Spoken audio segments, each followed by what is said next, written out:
The sound of splintering wood tore through the scorching afternoon air as the wagon wheel struck a jagged rock on the mountain trail, sending Faith Sterling tumbling from her seat onto the sun-baked earth of the Idaho wilderness, her body rolling dangerously close to the cliff edge before coming to rest against a scraggly pine tree that saved her from a fatal plunge into the canyon below.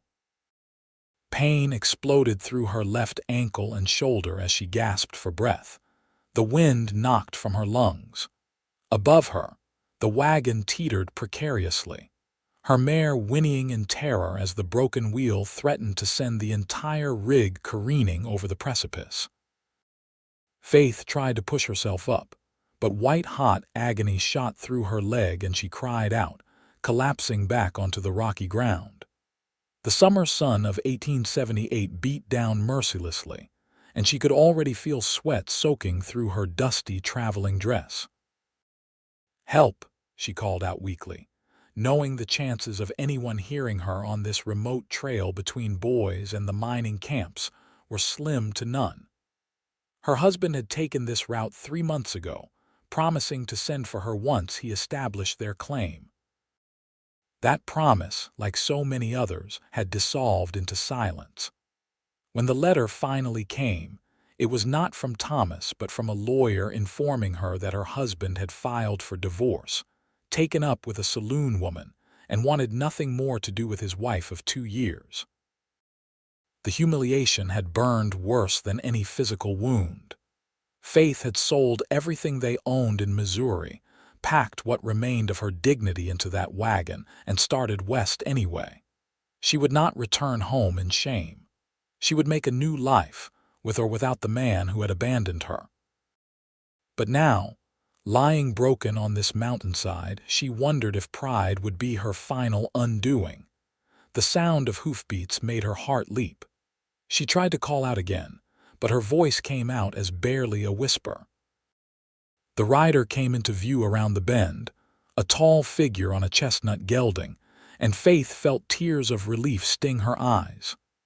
"Hey there," the man called out, already swinging down from his saddle before his horse had fully stopped. He moved with the easy grace of someone who had spent his entire life on horseback. He was young, probably not more than 25, with sun-darkened skin and dark hair that curled slightly beneath his worn hat. "Madam, are you hurt?" "My ankle," Faith managed, her voice shaking. "I cannot stand." He dropped to one knee beside her, his brown eyes sharp with concern as they assessed her injuries. "Name's Daniel Wright. I'm a ranch hand from the Bar 7 outside Boise. Let me take a look at that ankle if you will allow it." Faith nodded, biting her lip as he gently probed the swelling joint through her boot. His hands were calloused but surprisingly gentle. "I do not think it is broken, but it is badly sprained," Daniel said. "Your shoulder? Bruised, I think. Nothing worse." She looked past him to where her wagon still balanced on the edge. "My things. I will get them, but first I need to get you somewhere safe and take care of that ankle." He looked around at the desolate trail. "Were you traveling alone?" The question held no judgment, only concern, but Faith felt heat rise to her cheeks anyway. "Yes, I was heading to Boise to find work." Daniel's expression darkened slightly. "This trail is dangerous for a lone woman. There have been reports of bandits working this route, not to mention the natural hazards." He gestured to her predicament as evidence enough. "I had no choice," Faith said, more sharply than she intended. "I have no husband, no family, and no other prospects." Something shifted in Daniel's eyes at the word husband, but he did not press. Instead, he stood and moved toward the wagon, speaking in low, soothing tones to her frightened mare. With practiced efficiency, he unhitched the horse, leading her away from the broken wagon. Then he returned to Faith's scattered belongings, gathering what had spilled onto the trail. "I am afraid the wagon itself is lost," he said, returning to her side with her carpetbag and a wooden trunk. "But I salvaged what I could. Now let me help you onto my horse." My ranch is about 3 hours' ride from here.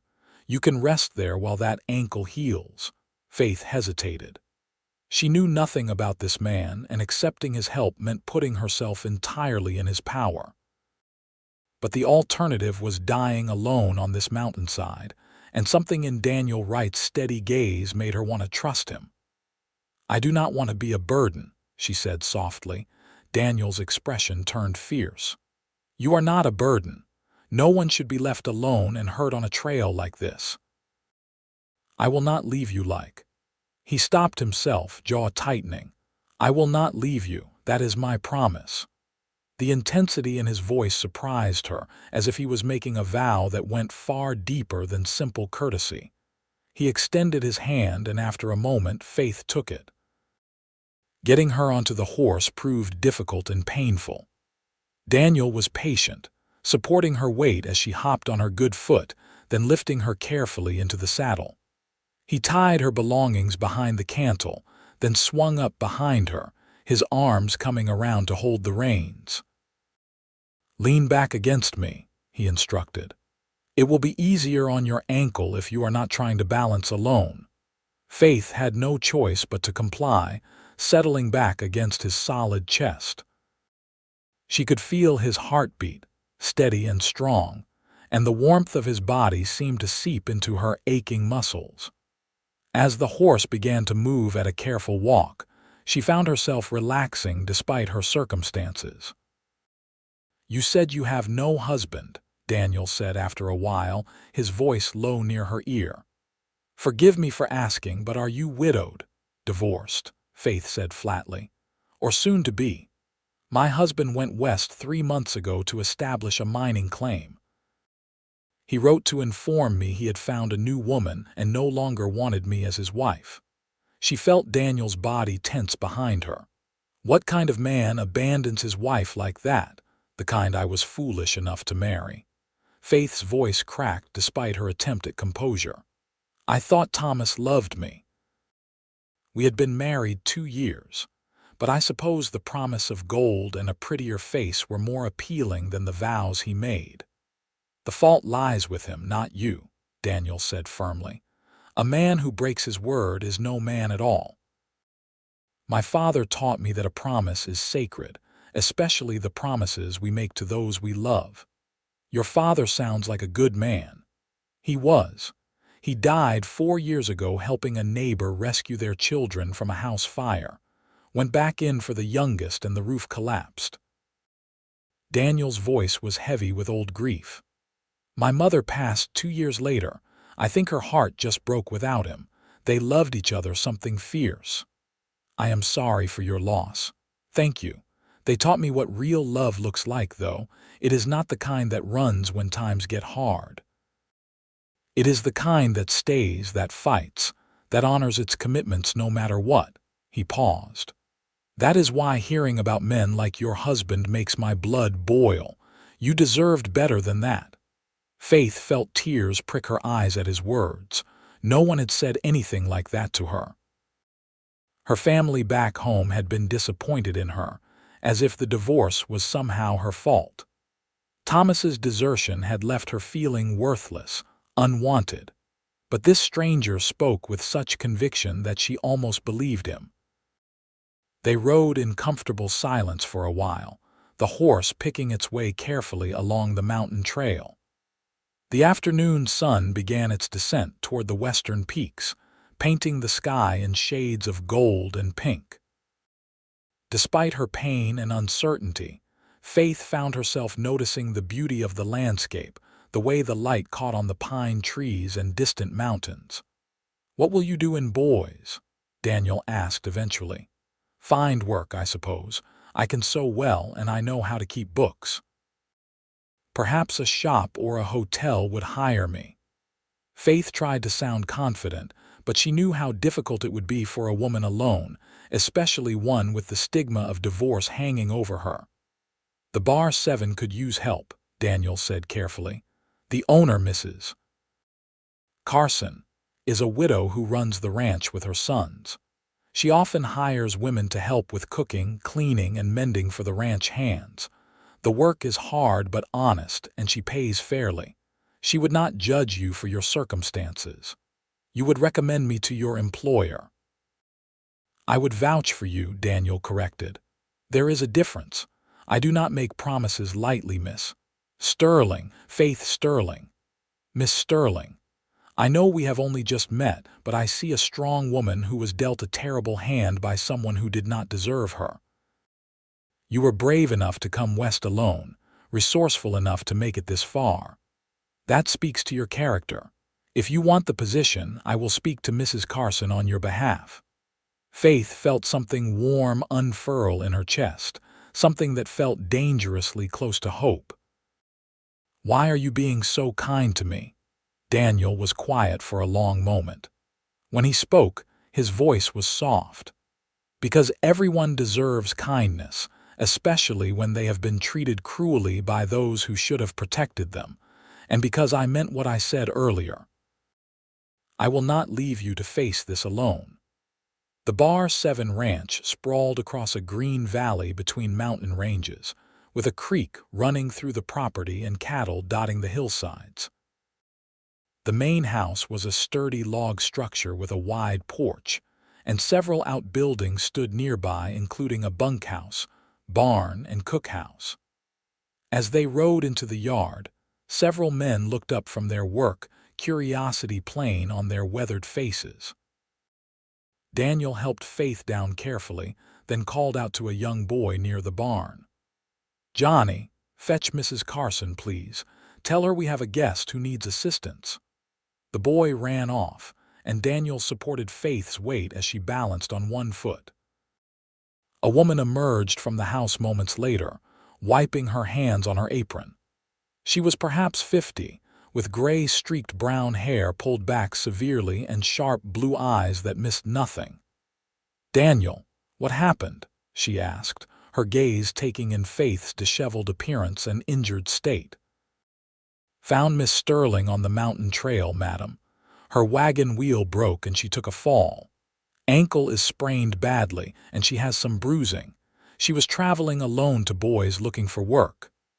Daniel kept his explanation brief and matter-of-fact. Mrs. Carson's eyes narrowed slightly at the word alone, but she nodded briskly. "Bring her inside. We will get her settled and tend to those injuries. Johnny, have someone bring her things to the guest room." The inside of the house was clean and comfortable, with simple but well-made furniture and cheerful curtains at the windows. Mrs. Carson directed Daniel to help Faith to a bedroom on the ground floor, then shooed him out while she helped Faith remove her boots and examine her injuries more thoroughly. "That ankle needs to be wrapped and elevated," the older woman said, her touch surprisingly gentle. "The shoulder will heal on its own, but you will be sore for days. When did you last eat?" "This morning," Faith admitted. "I had some bread and dried meat." "I will bring you something more substantial. You need rest and food." Mrs. Carson studied her with those penetrating eyes. "Daniel said you were traveling alone. That is dangerous country for anyone, let alone a woman on her own." "I had no choice," Faith said quietly. "My husband left me. I have no family who will help. I came west hoping to make a new start." "Left you, did he, Mrs.?" Carson's mouth pressed into a thin line. "Men can be damn fools, pardon my language. Well, you are here now and you are safe. We will discuss your future when you are feeling better. For now, rest." She left, returning shortly with a bowl of beef stew, fresh bread, and cool water. Faith ate gratefully, only realizing how hungry she was once she started. Her body seemed to relax all at once after the food, exhaustion crashing over her like a wave. When she woke, the room was dark except for a lamp turned low on the bedside table. Someone had removed her dusty dress and dressed her in a clean nightgown. Her ankle was wrapped in strips of cloth and propped on pillows. For a moment, she could not remember where she was. Then the events of the day came flooding back. A soft knock sounded at the door. "Come in," Faith called. Daniel entered, hat in hand, looking freshly washed though still in his work clothes. "I hope I am not disturbing you. I wanted to check on how you were doing." "Much better, thank you. Please sit." Faith gestured to the chair near the bed. He sat, seeming almost nervous. In the lamplight, Faith could see his face more clearly than she had on the trail. He had strong features, a straight nose and a scar through one eyebrow that gave him a slightly rakish look. But it was his eyes that drew her attention, dark and earnest and full of genuine concern. "Mrs. Carson said you should stay off that ankle for at least a week, probably 2, Daniel said. "She has agreed to let you stay here while you recover, and I spoke to her about the position I mentioned. She said if you are interested, she would be happy to have you help around the ranch once you are healed. There is more than enough work to go around." "That is incredibly generous," Faith said, feeling overwhelmed. "I do not know how to repay this kindness." "No repayment necessary, just get well." Daniel twisted his hat in his hands. "I also wanted to apologize if I overstepped by recommending you for work. I should have asked you first before speaking to Mrs. Carson." "No, please do not apologize. I am grateful. You have been nothing but kind since you found me." Faith studied his face. "May I ask you something?" "Of course." "Why did you stop yourself earlier on the trail? You said you would not leave me but you did not finish." Daniel's jaw tightened and he looked away. For a moment, Faith thought he would not answer, then he sighed deeply. "My older brother, Marcus. He married young, had a wife and a baby daughter. When the baby was 6 months old, she got sick. Real sick. The doctor said it was pneumonia, that she might not make it. Marcus, he just could not handle it. The fear, the helplessness. One night he rode out saying he needed to clear his head and he never came back. Left his wife alone with a dying child." Faith's hand went to her mouth. "Oh no." "The baby died 3 days later. Marcus's wife, Emma, she buried their daughter alone except for my parents and me. She had to sell their homestead and move back east to her family. We never heard from Marcus again. My father said Marcus had always been weak in the places that mattered most." Daniel's voice was tight with old anger and pain. "I swore I would never be like him. That I would never abandon someone who needed me, no matter how hard things got." "That is why you helped me," Faith said softly. "Not just because it was the right thing to do, but because of him. Partly, but also because helping you was the right thing to do." Daniel met her eyes. "I am glad I found you on that trail, Miss Sterling. I know your circumstances are difficult right now, but I believe things will get better. You seem like someone with the strength to build a good life here. I hope you are right." Faith felt a strange flutter in her chest as she looked at him. This man, this stranger, had shown her more genuine care in a few hours than Thomas had in months. "Will you tell me more about the ranch, about boys?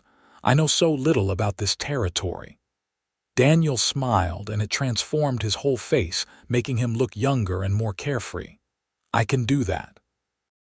He talked for the next hour, describing the ranch's operations.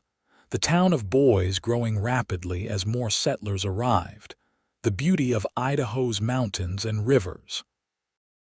Faith listened, asking questions, and found herself laughing for the first time in months at his stories of ranch mishaps and colorful local characters. It felt good to laugh, to forget for a moment the weight of her troubles. Eventually Mrs. Carson appeared at the door, giving Daniel a pointed look. "That girl needs her rest, not a young man keeping her up half the night with his chatter." Daniel stood quickly, coloring slightly. "Yes, madam, I apologize." He turned to Faith. "Sleep well, Miss Sterling. I will check on you tomorrow if that is acceptable." "Very acceptable," Faith said warmly. "Thank you again, Daniel, for everything." After he left, Mrs. Carson helped Faith with her needs, then settled her back into bed. "That boy has a good heart," the older woman said. "Both my sons do, but Daniel has always been the sensitive one. Do not let him fool you with that quiet cowboy act. He feels things deeply." "He told me about his brother," Faith said. Mrs. Carson nodded. "Terrible business, that. Marcus Wright was a coward, plain and simple. But Daniel has spent 4 years trying to make up for his brother's sins, helping anyone who needs it, never turning away from a hard situation. His parents would be proud of the man he has become." Faith thought about that after Mrs. Carson left. Daniel carried his brother's abandonment like a weight, trying to balance the scales through his own actions. She understood that impulse.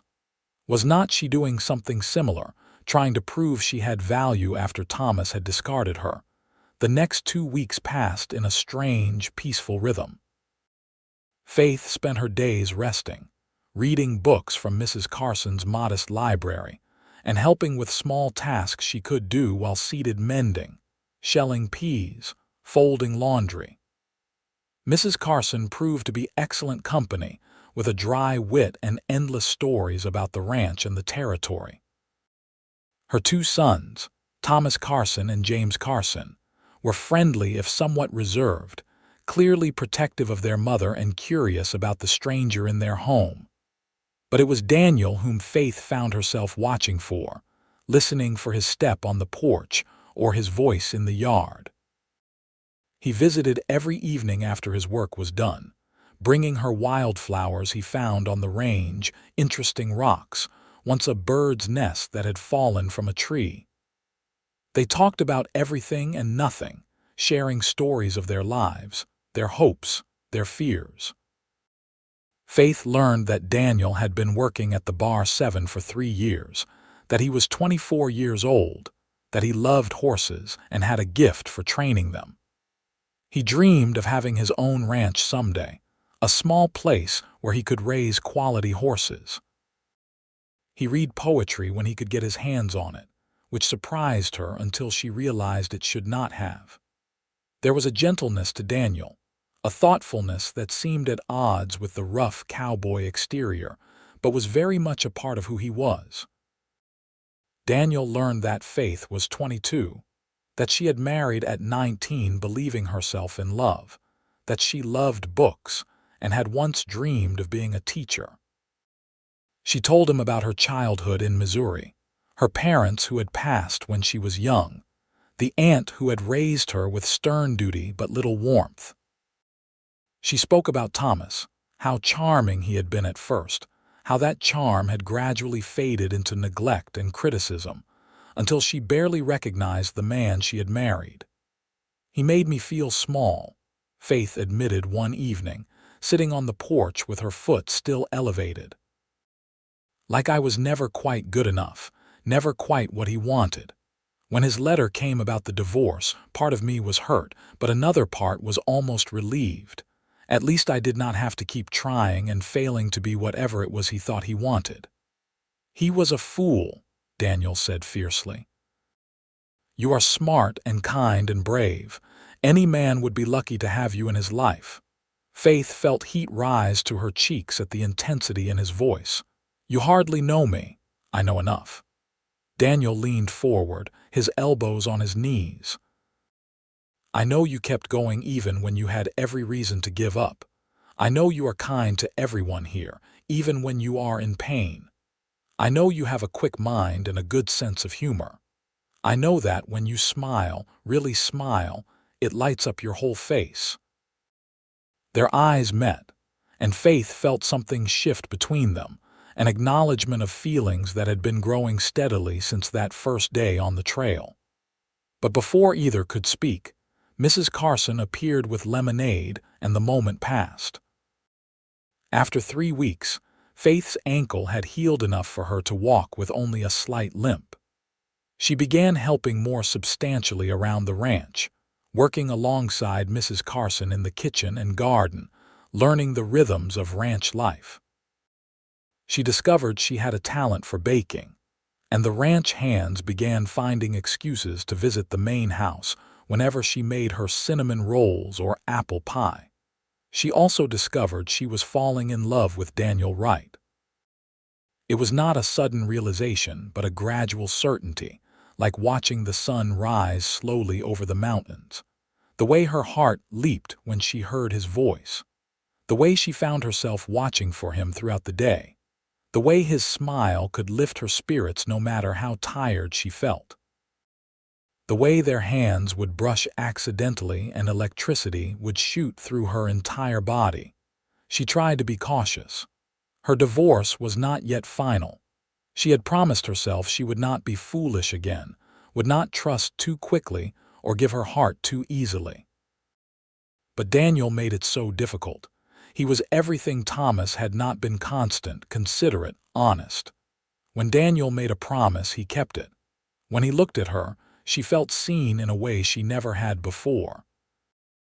One evening in early August, nearly 2 months after Faith's arrival at the Bar 7, Daniel asked if she would like to walk down to the creek with him. Her ankle was fully healed now, and the evening was beautiful, warm but not hot, with a gentle breeze carrying the scent of pine and grass. They walked in comfortable silence at first, following the creek as it wound through the property. The water gurgled over smooth stones, and birds called their evening songs from the trees.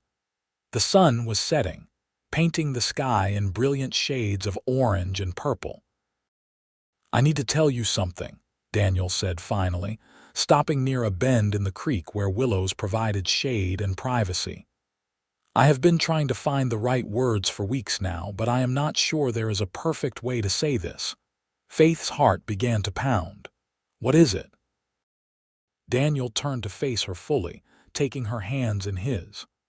"I am in love with you, Faith. I think I started falling that first day when I saw your courage and your strength even in the midst of crisis. Every day since, I have fallen harder.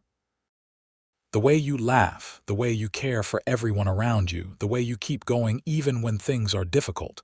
You are the most remarkable woman I have ever met." Faith felt tears spring to her eyes. "Daniel, I know the timing is not ideal," he continued quickly. "I know you are still healing from what your husband did, that your divorce is not final, that we have only known each other a short time. I am not asking you to marry me tomorrow or even to make any promises right now. I just needed you to know how I feel. That I love you, Faith Sterling, and I will wait as long as it takes if there is any chance you might come to feel the same way." "You beautiful fool," Faith said through her tears. "I already do feel the same way. I love you too, Daniel. I think I have loved you since you said you would not leave me, since you kept that promise even though you owed me nothing." Daniel's face broke into a wide smile, and he pulled her close, wrapping his arms around her. Faith buried her face in his chest, feeling his heart racing against her cheek. She had thought she knew what love felt like with Thomas, but this was different. This was solid and real and safe in a way she had never experienced before. "I want to do this right," Daniel said, pulling back enough to look at her face. "I want to court you properly, with everyone knowing my intentions are honorable. I want to build something real with you, Faith, something that lasts." "I want that too," Faith whispered. "But I am afraid. What if I am wrong again? What if this feeling fades like it did with Thomas?" "It will not fade," Daniel said with quiet certainty. "What you had with him was not love, Faith, not real love. Real love does not fade when times get hard. It does not make you feel small. It builds you up, makes you stronger. That is what I want to give you. That is what I believe we can have together." He cupped her face gently in his hands, his thumbs brushing away her tears. "May I kiss you?" Faith nodded, and Daniel lowered his mouth to hers. The kiss was soft and sweet, full of promise and tenderness. Faith felt something inside her heal, some wounded part of her heart that she had thought might never recover. When they finally pulled apart, they were both breathing hard. "I love you," Daniel said again, as if he could not say it enough. "I love you too," Faith replied, and the words felt like coming home. They returned to the ranch hand in hand, and though they said nothing explicitly, their glowing faces told everyone all they needed to know. Mrs. Carson took one look at them and smiled broadly. "About time," she said. "I was beginning to think you two would never figure it out." The next few months were the happiest of Faith's life. Daniel courted her with old-fashioned intentionality. Bringing her gifts, he made himself a wooden box he carved for her hair ribbons, a horseshoe bent into a heart, a collection of her favorite poems he copied out in his careful handwriting.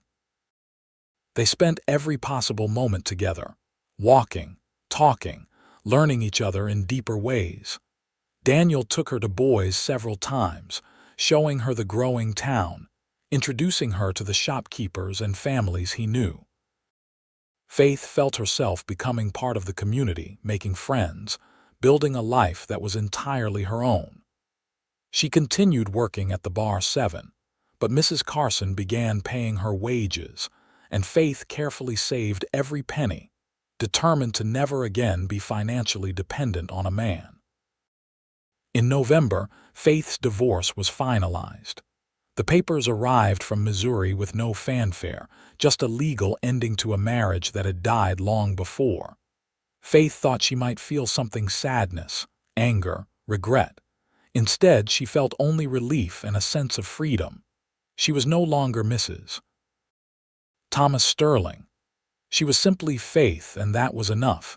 That evening, Daniel proposed properly. He took her back to the creek where they had first confessed their love, and in the fading autumn light, he knelt on one knee. "Faith Sterling, you are the strongest, kindest, most beautiful woman I have ever known. You have made me happier than I ever thought possible. I want to spend the rest of my life proving to you that real love exists, that promises can be kept, that you are cherished exactly as you are. Will you marry me?" The ring he offered was simple, a gold band with a small diamond that he had saved months to buy. Faith looked at it, then at his earnest face, and felt her heart swell with certainty. "Yes," she said, laughing and crying at once. "Yes, Daniel, I will marry you." He stood and swept her into his arms, spinning her around before kissing her deeply.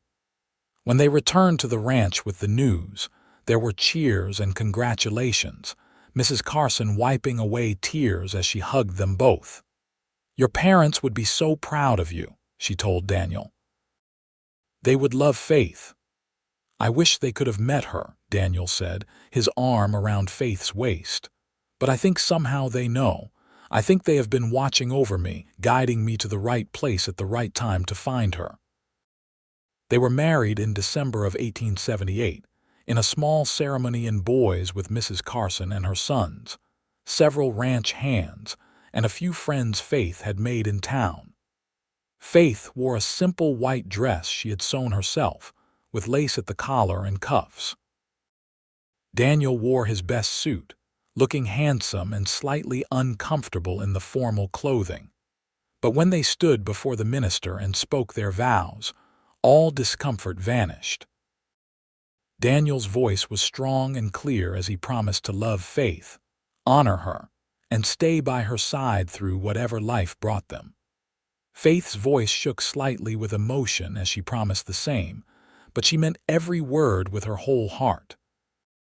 When the minister pronounced them husband and wife, Daniel kissed her with such tenderness that several women in the audience sniffled audibly. Afterward, they held a small celebration at the ranch with food, music, and dancing.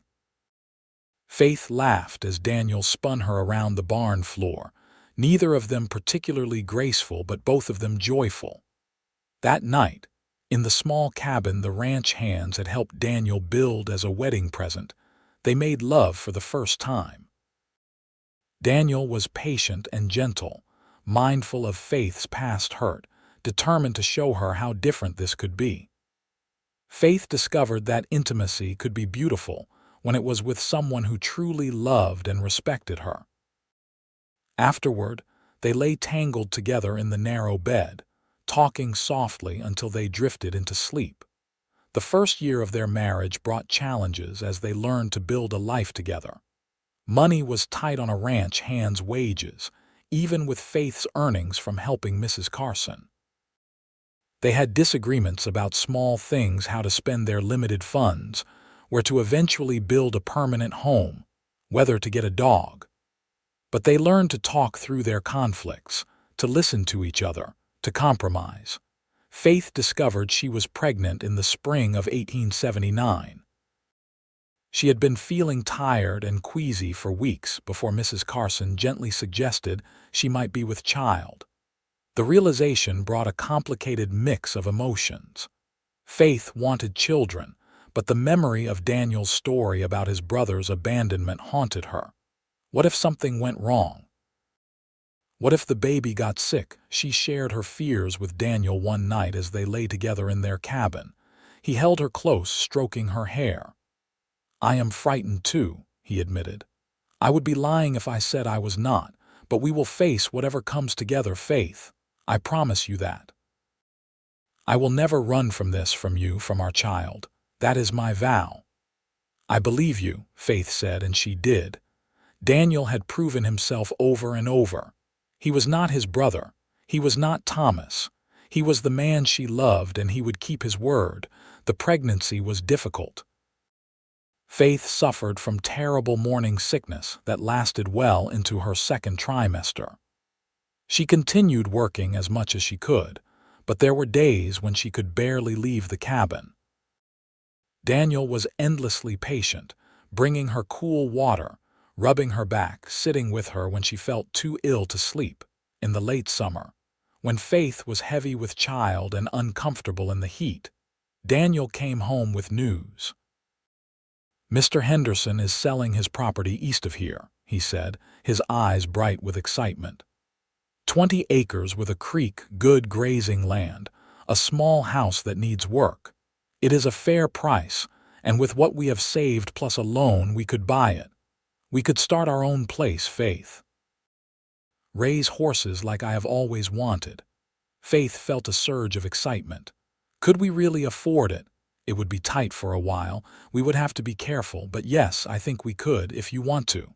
Daniel looked at her hopefully.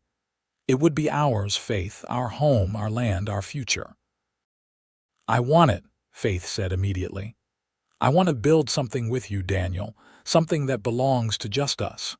They bought the property in September, moving into the small house just weeks before Faith went into labor. Mrs. Carson came to stay with them, acting as midwife along with the town doctor. The labor was long and difficult, lasting nearly 20 hours. Daniel paced outside, nearly wearing a path in the dirt until Mrs. Carson finally called him in. "Come meet your son," she said with a smile. Daniel entered to find Faith exhausted but beaming, holding a tiny red-faced infant wrapped in blankets. Tears streamed down his face as he approached, sitting carefully on the edge of the bed. "A son," he whispered in awe. "We have a son." "What should we name him?" Faith asked softly. Daniel looked at the baby, then at his wife. "David, after my father. David James Wright." Faith smiled. "David, it is perfect." David Wright entered the world screaming and did not stop for what felt like months. He was a fussy baby, colicky and demanding, sleeping only in short bursts. Faith and Daniel took turns walking him through the night, exhausted and overwhelmed but fiercely in love with their son. The first year of David's life was perhaps the hardest of their marriage. They were building their ranch from almost nothing, learning to care for a baby, surviving on very little sleep and money. There were times Faith cried from sheer exhaustion, times Daniel wanted to put his fist through a wall out of frustration. But they kept their promises to each other, kept choosing each other, kept fighting for their family. Slowly, things improved. David became an easier baby as he grew, sleeping through the night, smiling and laughing. Daniel proved to have a remarkable gift with horses, and word spread about his training abilities. People began bringing their difficult horses to him, paying good money for his expertise. Faith took in sewing and baking, selling her goods in town. Little by little, they built something real. By 1881, they had 12 horses on their property, a small herd of cattle, and a second child on the way. Faith's second pregnancy was easier than her first, though she was often tired chasing after 2-year-old David. This time she gave birth to a daughter in the cool of early spring, a beautiful baby girl with Daniel's dark hair and Faith's green eyes. "Rose," Faith said, looking down at her daughter. "Rose Marie Wright." "Rose," Daniel repeated, kissing his wife's forehead. "She is perfect. You are perfect." "I love you so much, Faith." "I love you too," Faith murmured, exhausted but happy. "Thank you for building this life with me." The years that followed brought their share of hardships. There were harsh winters that killed some of their cattle, dry summers that stressed their pastures, injuries and illnesses that frightened them. Rose had a terrible bout of fever when she was 3 that left them terrified and sleepless for days, until she finally recovered. David broke his arm falling from a tree at age 6. The barn roof collapsed under heavy snow one winter, requiring expensive repairs. But through it all, Daniel and Faith faced everything together. They celebrated successes and mourned losses, raised their children with love and discipline, built their ranch into a prosperous operation. Daniel's reputation as a horse trainer grew, and people came from across the territory to work with him. Faith became known for her baking, eventually supplying several restaurants and boys with her breads and pies. In 1886, when David was 7 and Rose was 5, Faith discovered she was pregnant again. This third pregnancy came as a surprise, and Faith worried about managing 3 children and the ranch work. But Daniel assured her they would find a way, and they did. Their third child, a son they named William Thomas Wright, was born in the autumn, an easy baby who seemed content to observe the world with serious eyes. David and Rose adored their baby brother, fighting over who got to hold him. The Wright Ranch continued to grow and prosper through the late 1880s and into the 1890s. They expanded their house, adding rooms as the children grew. They built a proper barn, acquired more land, hired occasional help during busy seasons. Daniel taught David everything he knew about horses, and the boy showed the same natural gift his father had. Rose proved to have her mother's head for numbers, and began helping Faith keep the ranch accounts while still quite young. William was quieter than his siblings but thoughtful, with a love for books that reminded Faith of herself. Faith sometimes thought about Thomas, wondering what had become of him. She heard rumors occasionally that his mining ventures had failed, that he had moved to California, that he had married and divorced again. She felt neither satisfaction nor regret at these stories, only a distant acknowledgement that he had been part of her journey but not her destination. The man who mattered was the one who sat across from her at dinner every night, who still brought her wildflowers after 20 years of marriage, who looked at her like she was the most precious thing in his world. Daniel had kept every promise he made that day on the mountain trail. He had not left her. He had stayed through every trial, every joy, every ordinary day. That was the kind of love worth having. In 1898, 20 years after they met, Daniel and Faith stood together on the porch of their home, watching the sunset paint the Idaho mountains in shades of gold and crimson.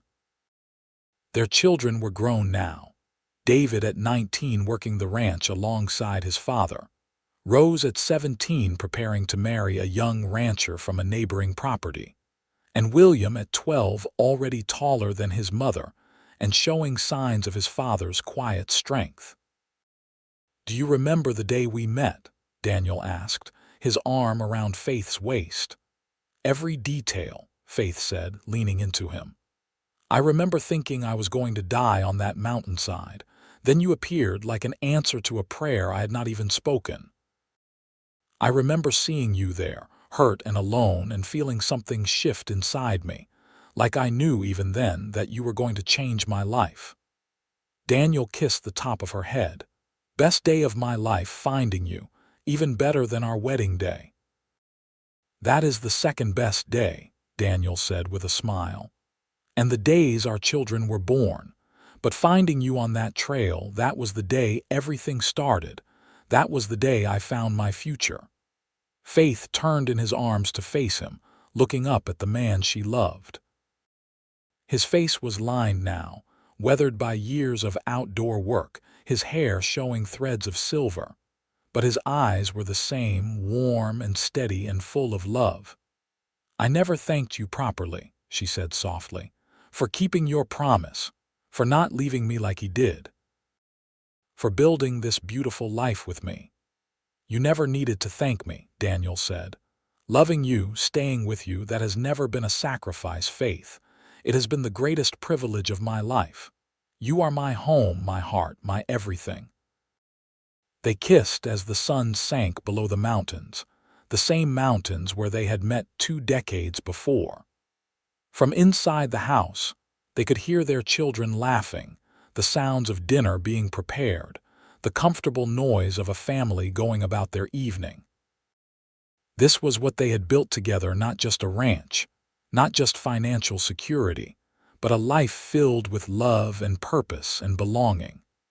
Faith thought about the woman she had been, broken and abandoned on that trail, and marveled at how far she had come. That woman would hardly recognize her now, strong and confident and surrounded by people who loved her. "I love you, Daniel Wright," she said, the words as true and powerful as the first time she spoke them. "I love you too, Faith Wright," he replied. "Today, tomorrow, and always." The years continued to roll by with their usual mixture of joy and sorrow, triumph and challenge. Rose married her young rancher in a beautiful ceremony at the Wright Ranch in 1899, and within 2 years presented Faith and Daniel with their first grandchild, a girl they named Faith after her grandmother. David married in 1901 to a schoolteacher from Boise, a quiet woman named Ellen who fit perfectly into the family. William, always the scholar, announced his intention to attend college and study law, a revelation that surprised but pleased his parents. Through it all, Daniel and Faith remained each other's anchor and safe harbor. They still walked to the creek on summer evenings, still held hands when they thought no one was watching, still looked at each other with the same love that had bloomed on a mountain trail so many years before. In 1903, they celebrated their 25th wedding anniversary with a party that seemed to include half of Ada County. Friends and family gathered at the Wright Ranch to toast the couple, to share stories and memories, to celebrate a love that had endured and deepened over a quarter century. Mrs.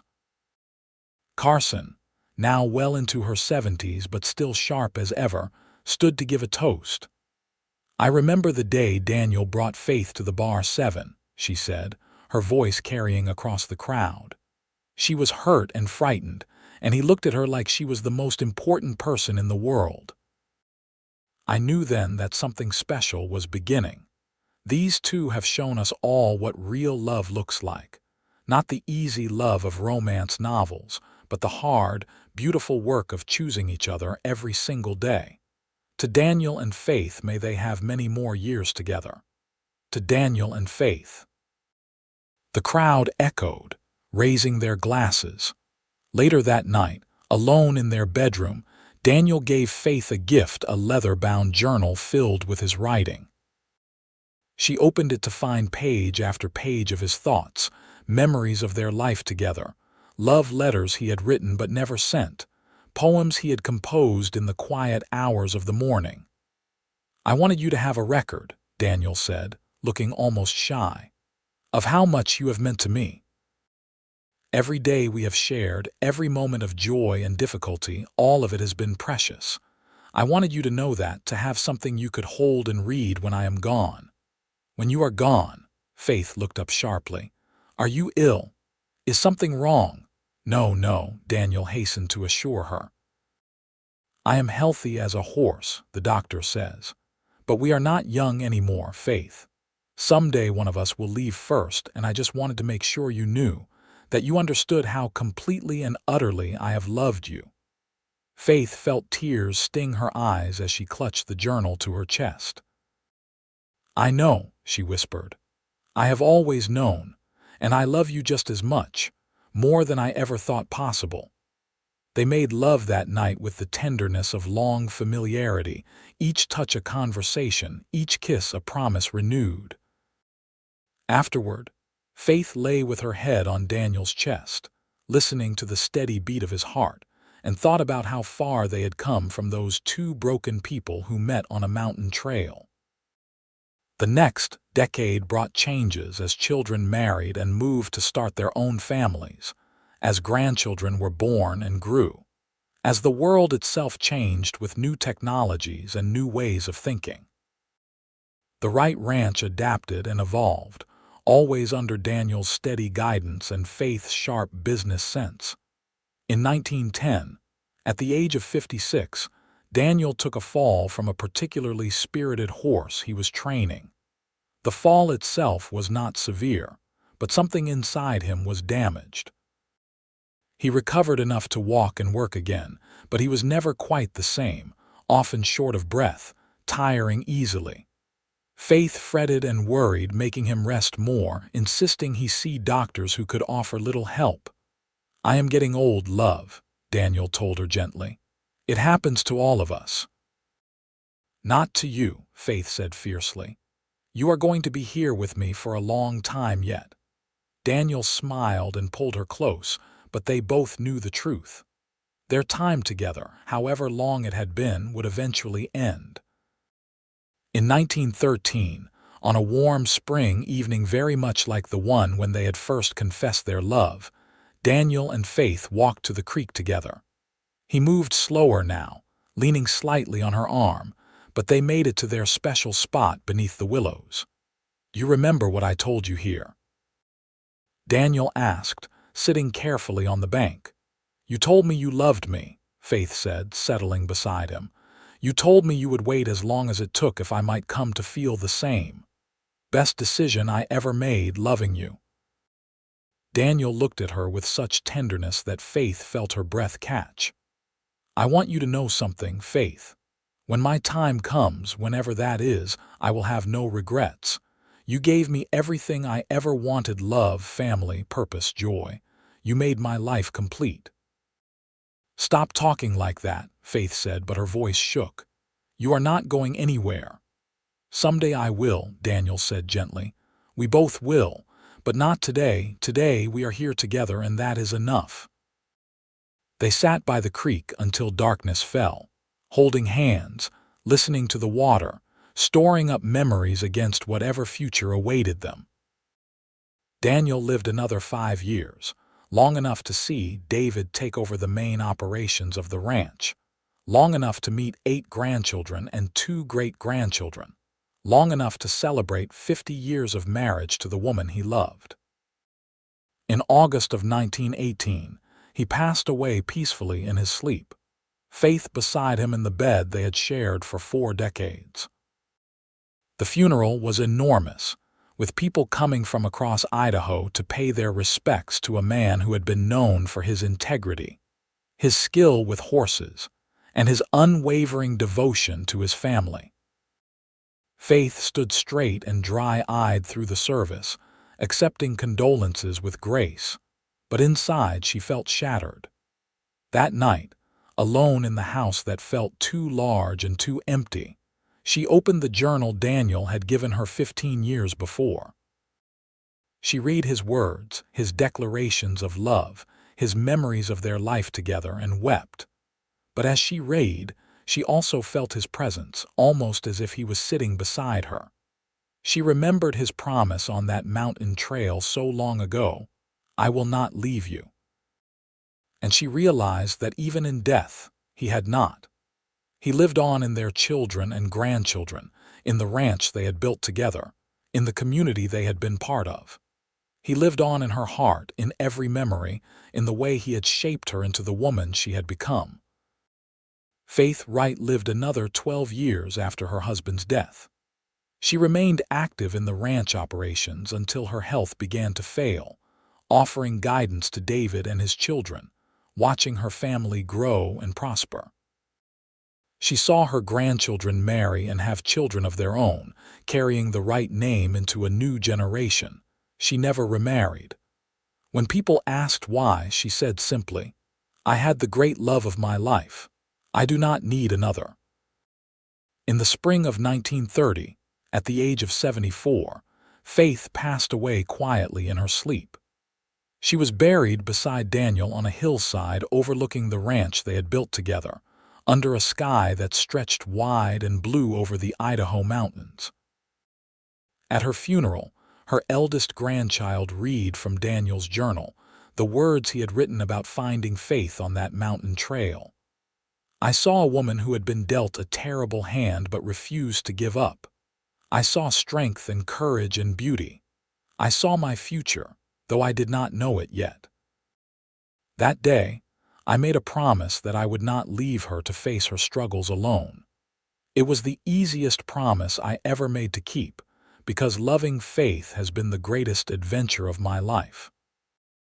The family gathered afterward at the ranch house, sharing stories and memories of Faith and Daniel, of the legacy they had created. David, now in his 50s, stood on the porch where his parents had stood so many evenings, looking out over the land they had loved. "They really did it," he said to his wife Ellen. "They built something that lasted, something real and good and true." "They did," Ellen agreed. "They showed us all what love should look like." And so the story of Daniel Wright and Faith Sterling Wright passed into family legend, told and retold to children and grandchildren, a testament to the power of promises kept and love that endures. They had found each other in the most unlikely circumstances, two broken souls on a mountain trail in the Wild West. They had built a life together through faith and determination and unwavering commitment. Daniel had promised not to leave Faith like her first husband had, and he had kept that promise every single day of their life together. Not just by staying, but by loving her fully and completely, by choosing her again and again, by building with her a legacy that would outlast them both. Their story began on a dusty trail in 1878 Idaho, when a wagon wheel broke and sent a woman tumbling into the dust. It ended 72 years later with 2 lives well lived and a family that stretched across generations. But in the hearts of those who knew them and loved them, their story never really ended at all. It lived on in every promise kept, every commitment honored, every love that chose to stay when it would have been easier to leave. That was the true legacy of Daniel and Faith, right? Not the ranch, not the money, not even the children and grandchildren who bore their names. Their legacy was the example they set, the proof they offered that real love exists, that people can heal from heartbreak, that promises matter, that staying is sometimes the bravest thing we can do. On quiet evenings, when the sun sets over the Idaho mountains and the creek burbles over smooth stones, some say you can still feel their presence on the ranch they built together. 2 souls who found each other when they needed it most, who kept their promises through 50 years of marriage and beyond death itself, who showed everyone who knew them what it truly means to love and be loved in return. The woman fell from her wagon on a lonely mountain trail, hurt and abandoned and alone. The cowboy found her and made a promise. "I will not leave you like he did." And he never did. That promise, kept faithfully for a lifetime, made all the difference. It changed 2 lives, created a family, built a legacy. It proved that from the worst circumstances can come the greatest blessings, that endings can become beginnings, that love, real, true, lasting love, is always worth fighting for. That is the story of Daniel and Faith, Cowboy and the woman who fell from her wagon, two people who found forever on a dusty trail in the Wild West. Their love story began with a broken wheel and a kept promise, and it echoed through generations, a testament to the enduring power of love that stays.